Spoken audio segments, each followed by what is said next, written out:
What's up? So, look, I'm here. I'm at the JFK airport on my way to Moscow. And I've got something on my mind that I wanted to talk to you about before I got on this plane. I'm going to go teach for a few days in Moscow, Russia. And what I was thinking about is, like, I've been traveling a lot recently, and I've been talking to people literally all over the world, right? In England and in the United States. And the one thing that people keep asking me is, like, Elliot, how do I apply solution-focused brief therapy with, this particular group of people, this particular situation, and not get stuck in session?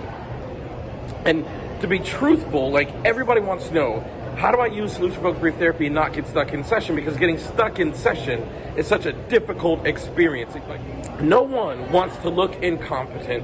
No one wants to have that really anxious feeling when you're doing therapy and really frustrated that you can't find the words to ask a question that would be helpful. And in order to do that, I need to make a point. I need to explain something to you that I think is really important. The most important thing to understand about solution-focused brief therapy is simple is not synonymous with easy. So I think the biggest mistake people make, and like I gotta say this from the bottom of my heart, the biggest mistake people make is because solution-focused brief therapy is theoretically simple, thus it is easy to understand. People confuse that simplicity and that ease and the fact that they understand the approach with the idea that they know how to do the approach. Like, just because you understand a thing does not mean you know how to apply with skill the craft of that thing. And I think the biggest mistake people make is they think because I understand solution-focused brief therapy that I don't need further training, that I don't need to access more work, that I don't need to practice because I won't gain further understanding. Now, that might be true. You might not gain further understanding, though I think you actually would. But what actually you would gain is like craftsmanship.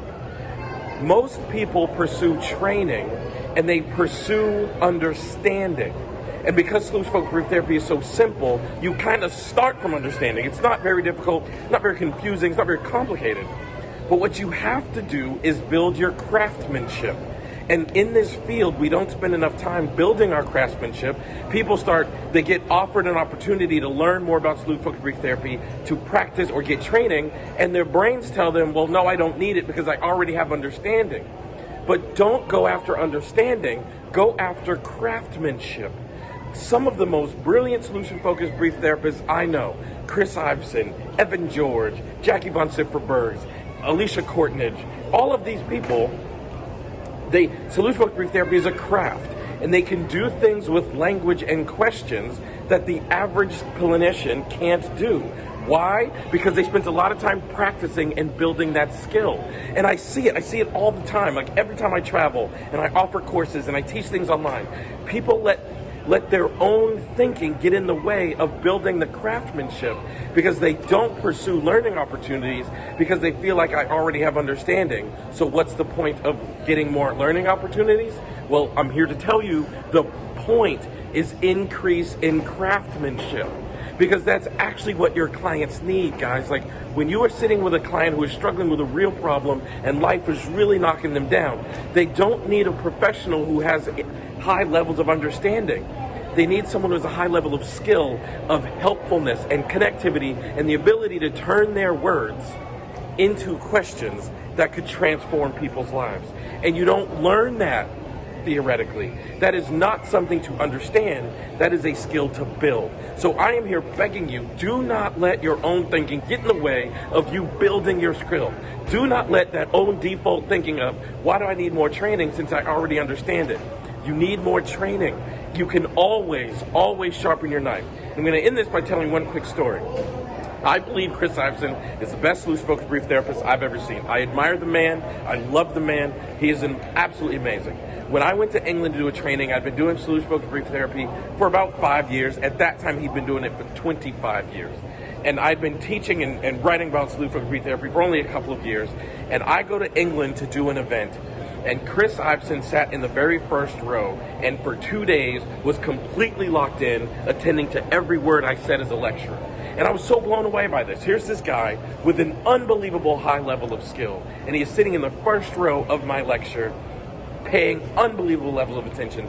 Every time I made a point, he would take a note, and every time I said get in the groups, he would get in the groups, and he would do these practice exercises. He's written multiple books. He has been world renowned for more than a quarter of a century, and here he is sitting in my lecture, front row, paying attention the whole way. At the end of the event, I walked up to him and I said, hey, I thank you for coming. I'm really glad you came. How come you were able to sit there the entire time and pay the level of attention that you paid? And he said, because you can always learn more. And I wanted to see what I could pick up. That is the mentality that you have to have if you want to master the solution-focused approach. Become a craftsman, not a theorist. So thank you for watching this video. I hope it encourages you. I want you to get out of your own way so you can make a difference in clients' lives. Because seriously, y'all, like, you are always just one question away from making a difference in someone's life. So please like this video, share this video, head on over to YouTube and subscribe to my channel. Hit the little bell so you get notifications. Head on over to my website, elliottconnie.com, where I got loads of videos and other training opportunities. Like, I love y'all, man. That's why I got to tell you this. Like, your clients need you to be a craftsman. Your clients need you to be helpful. They need something more than theory, so please build it. Get trained and keep getting trained. Learn the lesson from Chris Iveson. You are a master. You've been doing this forever, but keep going. People need you. Fist bump.